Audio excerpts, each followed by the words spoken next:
歡迎嚟到風騷港愛城，今集好特別。平時做訪問呢，通常都係我哋首先接觸受訪者，今次呢，就係受訪者主動聯絡我哋，了解過之後呢，就真係覺得好有意義。佢哋就係叫做 The Nature of Water， 係一個專為香港學生而設嘅獎學金，對象就係一啲香港家庭唔富裕嘅學生。近年嚟香港政治環境轉變，好多人都移民，但係如果你家境唔富裕呢，如果又對香港嘅教育感到絕望，家庭資源唔充足嘅學生基本上就係無路可逃。而呢個獎學金成立嘅對象就係幫助呢一班嘅學生，贊助佢哋嚟到加拿大讀書。多謝 Amy 聯絡我哋，亦都多謝 Aaron 同 Adam 兩位創辦人接受我哋嘅訪問。如果大家覺得呢個獎學金好有意義，又想了解多啲捐款辦法，就要由頭聽到尾啦。事不宜遲，去片。好，歡迎嚟到風騷港愛城。咁今日我哋好高興咧，有三位嘉賓嚟到我哋當中啦，有 Adam、Aaron 同Amy 喺我哋當中。So thank you Adam, Aaron and Amy joining our show today. And thanks for having us. Yeah, it's an honor for us. So Adam and Aaron, you were both journalists and you stayed in the city during the protest in the year of 2019. When we communicate with Amy to set up this interview, the first thing that caught our attention is your name, The Nature of Water. So what does this name really means, and how did you come up with the idea of setting up like this scholarship for the student in Hong Kong? Well, thank you. So there's a Bruce Lee quote where he says, "Empty your mind. Be formless, shapeless like water. If you put water into a cup, it becomes the cup. Now water can flow or it can crash. Be water, my friend." It gives me chills saying that, right? And he mentions that water takes the shape of the container it's in. It's resilient. It can find its way through the narrowest of passages. So we thought that there was a certain poetry in that relative to our journalistic work in Hong Kong. The reason we started the scholarship, so Aaron and I, after we had published the book, The Nature of Water, so the same name, we thought that we really needed to give back to the people of Hong Kong. And I know Aaron has far better stories than I do about just some of the kindness and consideration that we were shown as journalists there, and we absolutely wanted to give back. I assume because you're a journalist, I assume you've been many places in the world, but what do you think you're so enthusiastic of Hong Kong, and can you share some of the moments that when you're still in Hong Kong that's really think is the most unforgettable, and what's these experience have an impact to your life? Yeah, I mean, there's a lot of experiences, right? I mean, you guys know the protests went on for the better part of a year, even beyond. And so out there covering it, there were instances every single day where, kind of wild, bizarre, beautiful, scary, unforgettable things were happening constantly. An entire city walked out into its streets, and it's remarkable. I mean, just the sheer mass of people alone, the day of the 2 million person march was just incredible. I mean, it was a sea of people just everywhere, but of the moments that really stick out to me now, especially having a little bit of distance from it, I mean, one protest event I went to was in September of 2019. There was a peaceful protest in Wong Tai Sin. Mm-hmm. I went and covered that with one of our photographers, Walid Berzeg, who's currently working in Taiwan, who's a terrific journalist. Him and I went out to cover this protest. And what was remarkable about it was how unremarkable it was. We got out of the MTR, we came up onto the street, and there's thousands of people occupying the park right next to the mall there in Wong Tai Sin. People were getting together, they started playing music. Lyrics were distributed to everyone via Telegram, so everyone's got their phone and they're reading lyrics and they're singing "Glory to Hong Kong" and they're chanting, and they have the lights from their phones on, and they're waving them, and they're holding their hands up in the air for the 5 demands. And there were no police present.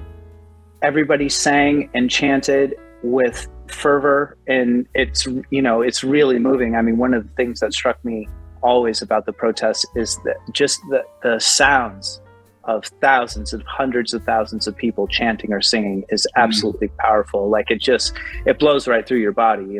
It's amazing, especially in those tight, narrow streets. You really hear the noise. And so people sang, and they held hands, and they hugged, and they comforted each other, and they cried.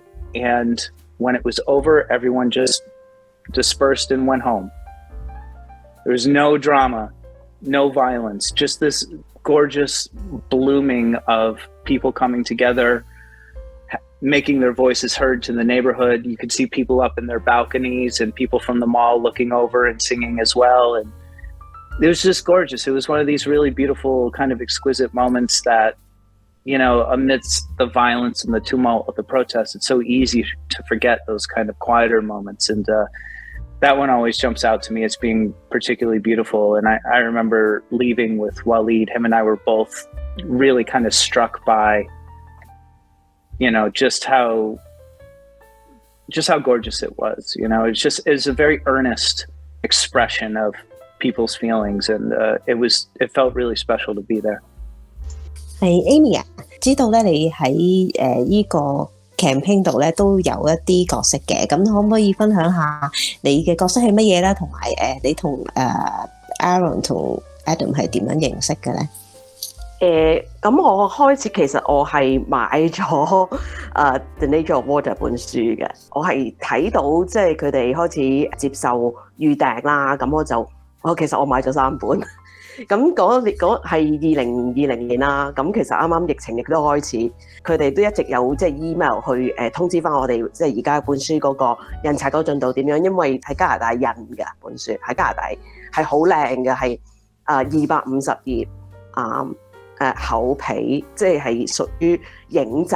係好期待啦，咁因為有疫情啦，咁就變咗原本可能係等3-4個月，咁變咗其實就等到6-7個月，咁所以印好，咁仲要加埋由加拿大寄到去香港，其實亦都用咗4個月時間，咁好記得即係哇，終於收到啦咁樣嚇，咁其實就係我收到嗰本書之後，咁我有 email 俾阿 Adam 咯喎，咁我就話我終於都收到啦，本書終於寄到嚟啦咁樣。咁然之後就 Adam 就開始即係同我講就話其實佢哋有一個成立一個獎學金嘅一個年頭，咁其實大概係舊年4月嘅時間，即係當其時我就已經話即係如果有咩需要可以幫手嘅，咁絕對係願意參與咯。其實我以前喺英國讀書咧，我係讀 journalism 嘅，後來我就轉咗去商業機構嗰度做公關啊咁樣。譬如好似今次咁樣揾到你哋，然之後聯絡你哋，其實都係我平時工作會做嘅嘢，即係 part of my skill set 咁樣去即係做一啲宣傳嘅工作啊咁樣啦，亦都可以話我響 board 裏邊嘅一個角色啦，咁即係我哋另外仲有2位成員嘅，其實即係我哋而家係有5位嘅朋友一齊咧，即係而家你見到3位啦咁樣，咁其實另外仲有2位嘅，其實佢哋都係影集嘅攝影師嚟嘅咁樣，咁我哋都即係身處地球上邊唔同嘅地方，咁我哋即係亦都係有唔同嘅工作或者係即係角色，咁但係即係大家都好想為呢一件事即係去盡一分力。係多謝 Amy。Maybe we go back to some question related to the scholarship. We know that you guys are coming from different places like UK, US, and Canada. So why you ultimately chose Canada as a place for the candidate to go to study? The students applying for the scholarship, they're free to choose any accredited institution that meets their needs or their academic goals. And we exist solely to support them and what they want to do. So why Canada has world-class post-secondary institutions. And while international students, they probably pay a little bit higher price than their domestic peers, but it's significantly more cost-effective than a place like the US or even the UK. So like, it was just more bang for your buck to be able to send students to Canadian universities, which are top-notch anyway. So any student who's accepted to an accredited Canadian university or college, they can apply for the scholarship, and we're here to help support them in whichever university or college they want to attend in Canada. And Canada's it's a great deal, like world-class education at, competitive prices. It's hard to beat. Yeah. As people in Canada, we totally agree with your point of view. I'm surprised and delighted to hear that. Yeah.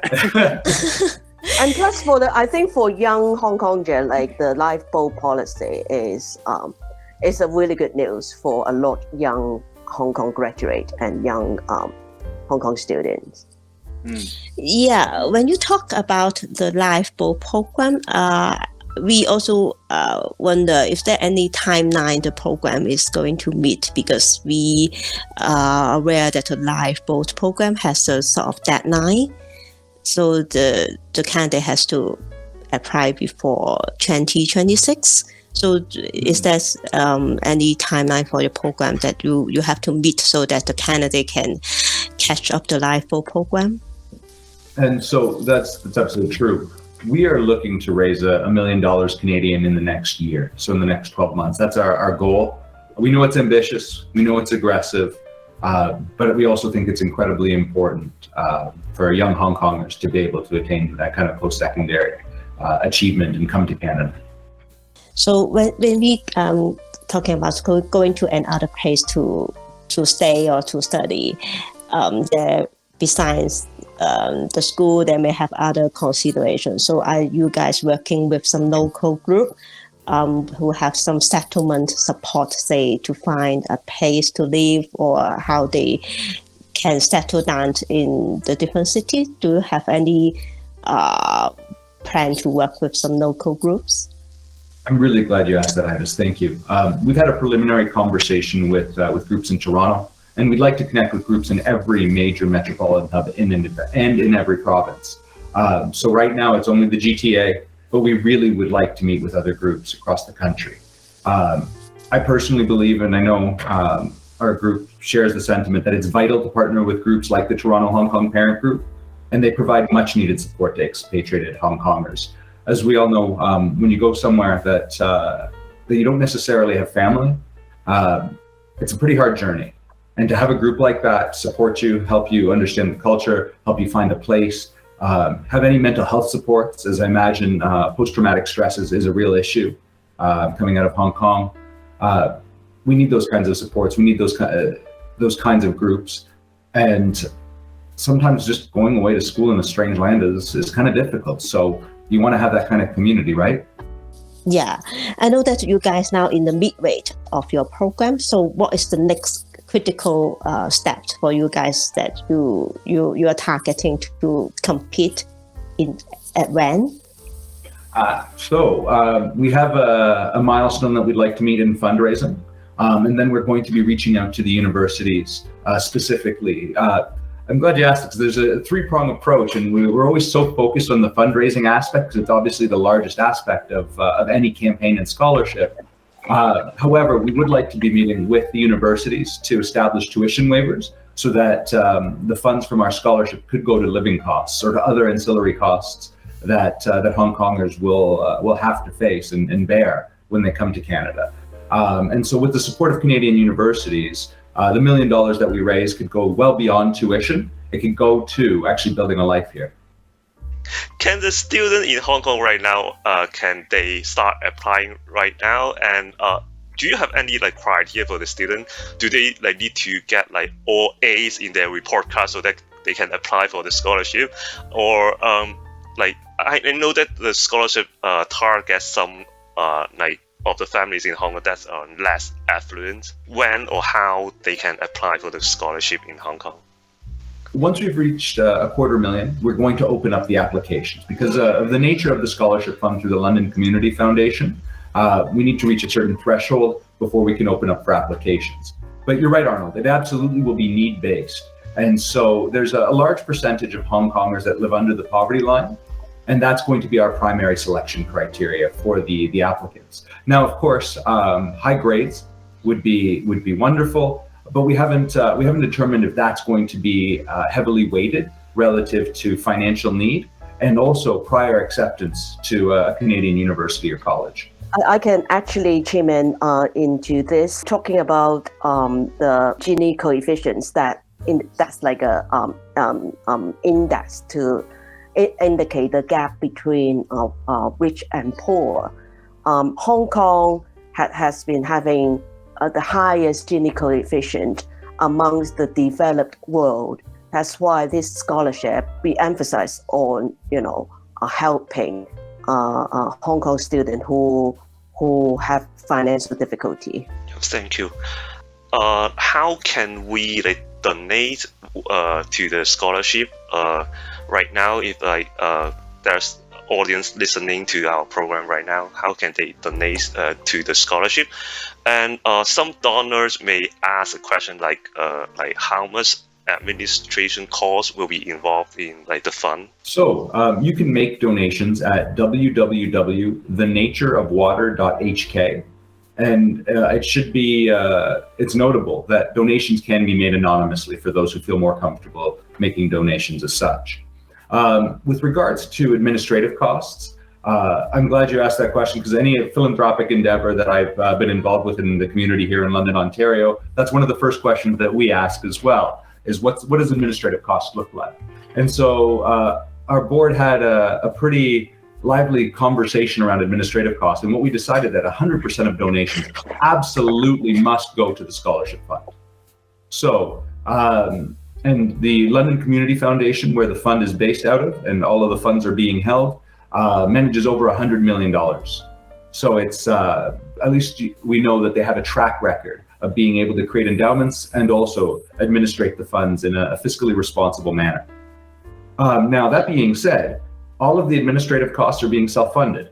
And so we are looking for businesses to sponsor exhibitions and any administrative costs separately. Our board is entirely comprised of volunteers, and the profits from the Nature of Water book are what went to fund the administrative costs, at least the initial ones. But those funds are limited, and so any business owner who's looking to make a difference should contact us directly. Yeah, I mean, this is really amazing because, personally, when I first heard of this scholarship, I'm personally deeply moved by what you've been doing, especially Adam and Aaron.